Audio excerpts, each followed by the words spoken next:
Hey you guys, welcome back to my channel. So last week I took you guys on a little tour through my brand new Plum Paper Planner day planner. I showed you guys the layout that I chose and the different add-on packs because you can completely customize these day planners for you. So I showed you guys a little tour through it. And I thought this week, since it's the beginning of a new week and a new month, I would do sort of like a little plan with me and show you more in depth how I plan like my month and then how I go week by week in planning my weeks. So if you guys are a little bit more advanced into the day planning world, this probably won't be a video for you, but if you guys are new and wanting just a very basic how to get started with your day planner, then stay tuned to the rest of the video.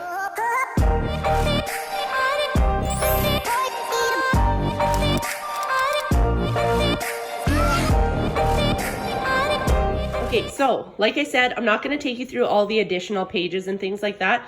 I'm just going to show you my month at a glance and my week by week planners. My kids are at home with me today, so if you hear anything in the background, it's them.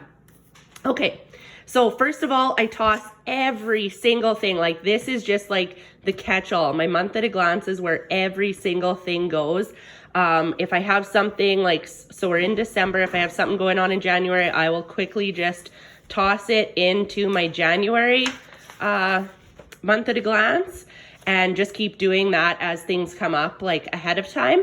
So I have everything in here now. So what I do is I take the hockey schedules and I take my kids' school schedules. I take any extracurricular activities, bills, things like that, and everything gets put in here. We are each assigned a color-coded pen.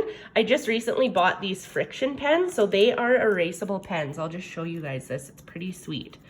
They erase pretty decently, which I love. They're not like my favorite writing pen, but I do love that they erase because I hate when my books get all marked up with whiteout and things like that because it just makes it seem messy and then my life seems organized. So that's just how my brain works. So I'll link these pens down in the description box below if you guys want to check them out. They're pretty cool. And I know a lot of day planning videos that I watch, they do use these friction pens. So yeah, I do like them. I have most things written in pencil because, like I say, I like to be able to erase anything that I know is possibly could be moved.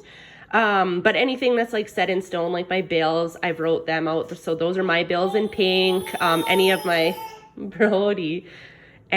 husband's things are in green. Anything so for hockey games, my two boys play on one team. So I just put dots beside them. They could be moved. Anything could happen there. So I just put dots and then I know the color code for who's doing what and I don't have to write the name. So it takes up less space. So after I have every single thing put into here, once a new week starts, I'll flip to that week. And so the previous week, so last week, anything I realized that we needed on our grocery list, I put here.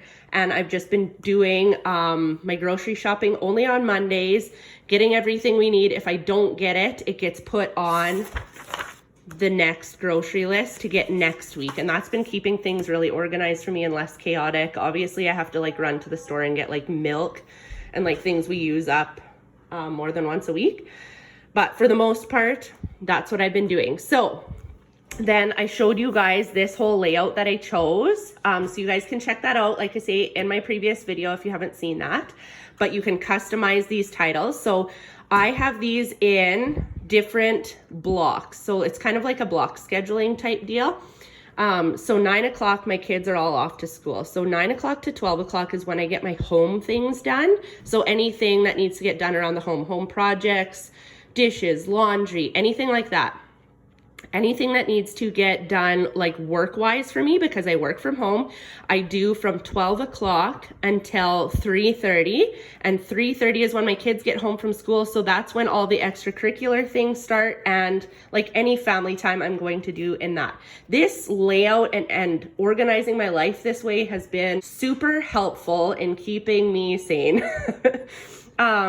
Because this just makes sense to me, and then I don't have to feel guilty when I'm doing like housework and I'm like, oh, I should be doing like actual like work, or no, maybe I should be doing this. I haven't hung out with my kids. I have to. So like this just keeps me from having any mom guilt, any like feeling like I'm not giving enough time to certain areas. So once it's 12 o'clock, it's like, boom, whatever you didn't get done for housework, it can get done tomorrow. So put it on the next to-do list for tomorrow. Okay, so then from 12 o'clock until 3:30 when my kids get home from school, this is my work block. So I do have a baby, and I also have my youngest son who is home every other day from kindergarten.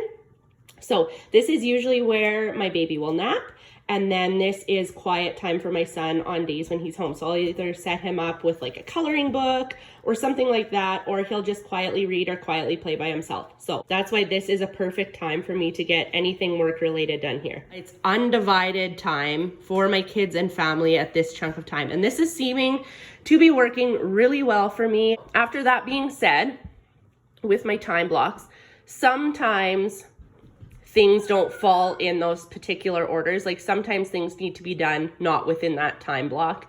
So obviously I'm a bit flexible, and that's why I work from home, so I can be flexible. So for example, on Saturday, I work in the kitchen for hockey games, and that's 10 to 4. So obviously I'm just going to put that in up here because that's like 10 o'clock-ish. So it's gonna be done in my morning block, and it's gonna run through my work block, and then I'm gonna have time for my kids here. So sometimes time-related things take priority. So hopefully that makes sense. Then on Mondays, I will take and meal plan. So I'll write down everything. Like I'll look through our freezer, through our pantry, see what we have, see what I can come up with to make a most cost-effective meal plan for our week. I'm realistic with it, which has been really helpful because I've gone like, sometimes I go way too extreme and I'm like, hey, we're being super healthy, only healthy foods. And then it's just too chaotic. Like hockey is really busy right now. We have a very busy schedule. So I've been making sure that I do 3 to 4 meals at the beginning of the week. The rest of the week is for leftovers. And then usually on the weekend, we'll have frozen pizzas. And that has been working really good for us. This week, my husband is away for most of the week, so it's gonna be insanely busy without his help. So I am just going to go to the store. I'm gonna find some super easy meals. Lots of them are gonna be like frozen lasagna, frozen pizza, things like that that I can just toss in and cook quick and don't have to prepare lots for, because we're gonna be at the rink for most of the evenings and I'm gonna be by myself. So I'm just being practical for my sanity. So that is pretty much it. That is what I do each week. Each Monday, I'll sit down and write this schedule out from my month at a glance, go grocery shopping for this, have all my meal plans written down here. It's been helpful, so insanely helpful. Now I just really have no idea how I lived without this book. So if you guys did enjoy this video, give it a thumbs up. Let me know in the comments below if you guys would like to see more videos on this. Like I could show you guys, not yet, but like when I have my budgeting section that I added on in here, when I have that more mastered, I could show you guys something of that if you guys are interested. If you guys do something different or have like a helpful tip, let me know in the comments too, because like I said, I'm new to this, so I'm just kind of winging this, but as I have it right now, this has been insanely helpful in our world of working from home and having 4 kids and keeping my life sort of kind of organized. So if you guys like this video, give it a thumbs up and consider subscribing if you'd like to see more from me in the future. And I will see you guys next Monday.